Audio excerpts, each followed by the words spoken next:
నాసిరకం కూరగాయలు పరిశుభ్రత లోపించడం పట్ల కొల్చారం కేజీబీవీ ప్రిన్సిపల్ సిబ్బంది పట్ల జిల్లా కలెక్టర్ రాహుల్ రాజు ఆగ్రహం వ్యక్తం చేశారు. మెదక్ జిల్లా మండల కేంద్రమైన కొల్చారంలోని కస్తూర్బా గాంధీ బాలికల విద్యాలయాన్ని మంగళవారం ఆకస్మికంగా తనిఖీ చేశారు. ఈ సందర్భంగా కలెక్టర్ వండిన అన్నం, నీళ్ల చారు, కూరగాయలు పరిశీలించి అసంతృప్తి వ్యక్తం చేశారు. అనంతరం కలెక్టర్ మాట్లాడుతూ జిల్లా వ్యాప్తంగా 105 కేజీబీవీలు, సంక్షేమ రెసిడెన్షియల్ పాఠశాలలు, హాస్టల్లో టీంలను ఏర్పాటు చేసి విద్యార్థులకు అందజేస్తున్న ఆహారం నాణ్యతగా ఉండేలా చర్యలు తీసుకోవడం జరుగుతుందన్నారు.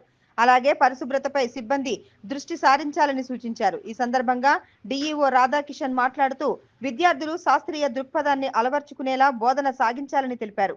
ఈ కార్యక్రమంలో జిల్లా వైద్య ఆరోగ్య శాఖ అధికారి శ్రీరామ్, కొల్చారం ప్రాథమిక ఆరోగ్య కేంద్రం వైద్యాధికారి రమేష్, మండల విద్యాధికారి సత్యనారాయణ, రాజు, కేజీబీవీ ప్రత్యేక అధికారి ధరణి, కొల్చారం పంచాయతీ కార్యదర్శి అంజయ్య, ఎంపీహెచ్ఓ మదన్ మోహన్ తదితరులు పాల్గొన్నారు.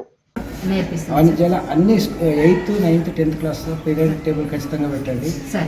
సైన్స్ సంబంధించి ఫార్ములాలు కానీ కూడా కొంచెం రాయించండి. పిల్లల్ని ఇన్వాల్వ్ చేయాలా. ఊరికే మెకానికల్గా మనం టీచింగ్ చేస్తే కాదు. పిల్లల పరిస్థితి ఎట్లా ఉంది, దానికి సంబంధించి ఏ రకంగా మనం ప్రొసీడ్ కావాలా అనేది మనం ఎప్పటికప్పుడు ప్లాన్ చేసుకోవాలి.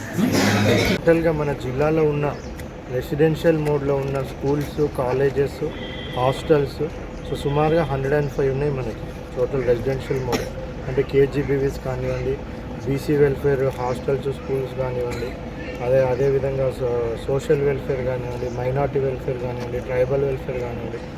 డిఫరెంట్ టైప్స్ ఆఫ్ మేనేజ్మెంట్స్ ప్రభుత్వ రంగంలో ఉన్న రెసిడెన్షియల్ మోడ్లో ఉన్న స్కూల్స్, కాలేజెస్ అన్నీ కలుపుకుంటే ఒక 105 ఇన్స్టిట్యూషన్స్ ఉన్నాయి. వీటన్నిటిని కూడా మనము మండల్ స్పెషల్ ఆఫీసర్స్తో ఒక టీం వేయడం జరిగింది. ఆ మండల్ స్పెషల్ ఆఫీసర్స్ టీము ఈ 2-3 డేస్లో, ఈరోజు నుంచి మొదలుకొని ఒక 2-3 డేస్లో మొత్తం అన్ని ఇన్స్పెక్షన్ చేయడం జరుగుతుంది. ఇన్స్పెక్షన్ చేసి బేసిక్గా ఒక 4 విషయాలు వీళ్ళు ఇన్స్పెక్షన్లో చూడడం జరుగుతుంది. ఒకటి ఏంటంటే స్టోరేజ్.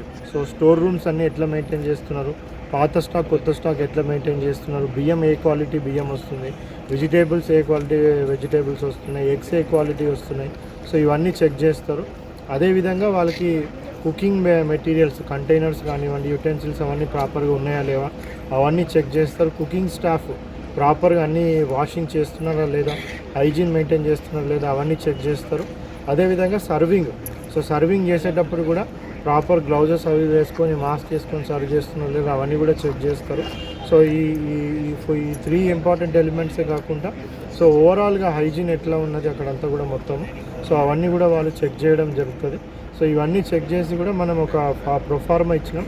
దాంట్లో వాళ్ళు నివేదిక ఇస్తారు.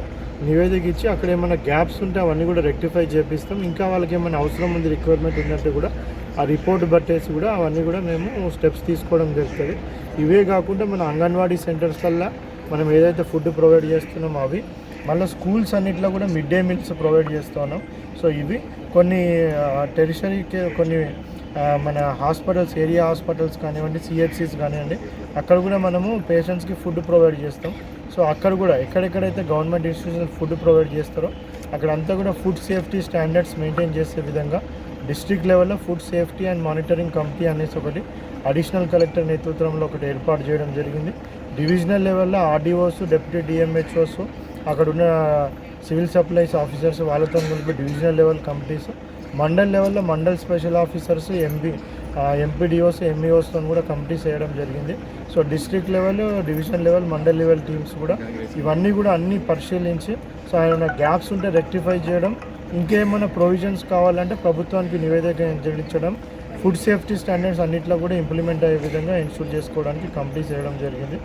వీటన్నిటి వల్ల వచ్చిన రిజల్ట్ని కూడా ప్రభుత్వానికి నివేదిక ఇచ్చి ఇంకా ఏమైనా అవసరాలు ఉంటే కూడా ప్రభుత్వం నుంచి కన్సర్న్ డిపార్ట్మెంట్స్ నుంచి తెప్పించుకొని స్కూల్స్, కాలేజెస్ ఇవన్నీ కూడా టోటల్ కూడా మనం ఎక్కడెక్కడైతే ఫుడ్ ప్రొవైడ్ చేస్తామో హైజీనిక్ ఫుడ్ మన స్టూడెంట్స్కి అందరూ కూడా ప్రొవైడ్ చేసే విధంగా ఏమేమి చర్యలు తీసుకోవాలనో అవన్నీ కూడా ప్రభుత్వ పరంగా తీసుకోవడం జరుగుతుంది.